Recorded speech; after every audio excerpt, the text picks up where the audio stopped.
पिछले 15 दिन से जोरदार बारिश की वजह से गुजरात के कई इलाके भीषण बाढ़ की चपेट में हैं। कई जिलों में भारी बारिश का रेड अलर्ट भी जारी है। नवसारी के देवधा गांव में बाढ़ का पानी काफी ज्यादा कम हो चुका है, लेकिन लोगों की परेशानियां और ज्यादा बढ़ गई हैं।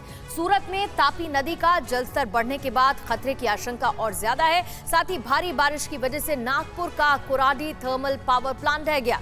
देश में बाढ़, बारिश, प्राकृतिक आपदा से जुड़ी खबरें भी आपको दिखाते हैं। सैलाब काल टॉप 9।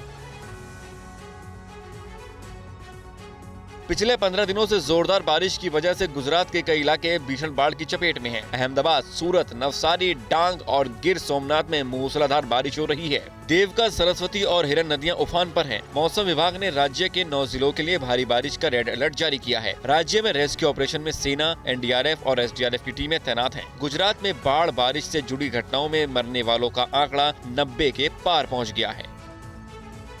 गुजरात में शनिवार को भारी बारिश जारी रही। राज्य के नवसारी और वलसाड जिले में हालात बहुत खराब हैं। नवसारी में बारिश के बाद अंबिका नदी में जलस्तर बढ़ने की वजह से देवधा गांव में बाढ़ जैसे हालात हैं, जिसके चलते लोगों को खाने पीने और आने जाने में परेशानियों का सामना करना पड़ा। लोगों के मुताबिक पानी इतना ज्यादा था कि वो चाहकर भी एक दूसरे की मदद नहीं कर पाए।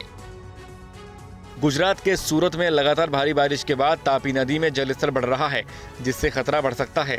गुजरात में पिछले 2 हफ्तों में हुई तेज बारिश ने लोगों को अस्त व्यस्त कर दिया है।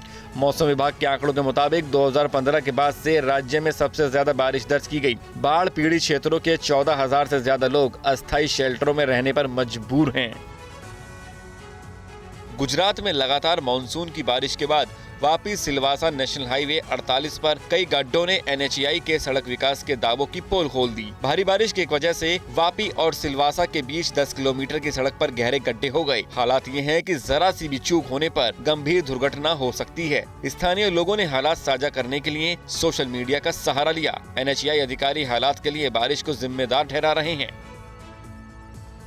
महाराष्ट्र के कई जिलों में बारिश की वजह से बाढ़ के हालात बने हुए हैं। राज्य में बाढ़ बारिश से हुई दुर्घटनाओं में अब तक 100 से ज्यादा लोग अपनी जान गंवा चुके हैं। भारी बारिश की वजह से नागपुर का कौराड़ी थर्मल पावर प्लांट ढह गया, जिससे आने जाने वाली सड़कों पर पानी भर गया। मौसम विभाग ने पालघर जिले में भारी बारिश का रेड अलर्ट जारी किया है। वहीं पुणे और सतारा के लिए ऑरेंज अलर्ट जारी किया है।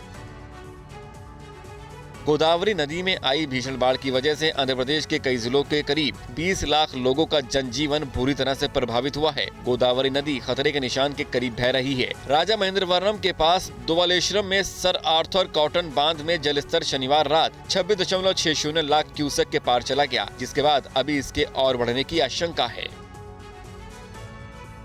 तमिलनाडु के कोयम्बटूर में बाढ़ से हालात खराब हो रहे हैं। चेक डैम से पानी ओवरफ्लो होकर भारी मात्रा में निचले इलाकों में घुसने लगा है। जिला प्रशासन ने स्थानीय लोगों को बढ़ते जलस्तर को लेकर आगाह किया है। भारी बारिश के बाद न्योयाल नदी का पानी सड़कों पर आ गया। तमिलनाडु के नीलगिरी, कोयम्बटूर, तेनी, डिंगीगुल और तेनकाशी में कुछ स्थानों पर हल्की से मध्यम बारिश की आशंका जताई गई है।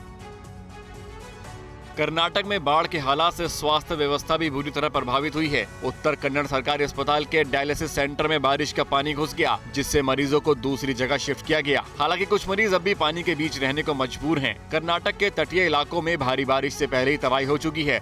बाढ़ और भूस्खलन के चलते कई मकान ध्वस्त हो गए। मॉनसून देश के लगभग हर हिस्से में पहुंच गया है। मौसम विभाग ने अगले 3 दिनों तक कई राज्यों के लिए अलर्ट जारी किया है। इसमें कोंकण, गोवा, कर्नाटक, अंडमान निकोबार, केरल, ओडिशा, छत्तीसगढ़, पूर्वी मध्य प्रदेश, नागालैंड, मणिपुर, गुजरात, असम, अरुणाचल प्रदेश और राजस्थान में हल्की से मध्यम बारिश के आसार हैं। वहीं मौसम विभाग ने अगले 3 दिनों तक जम्मू कश्मीर, हिमाचल प्रदेश और उत्तराखंड में मध्यम बारिश की आशंका व्यक्त की है।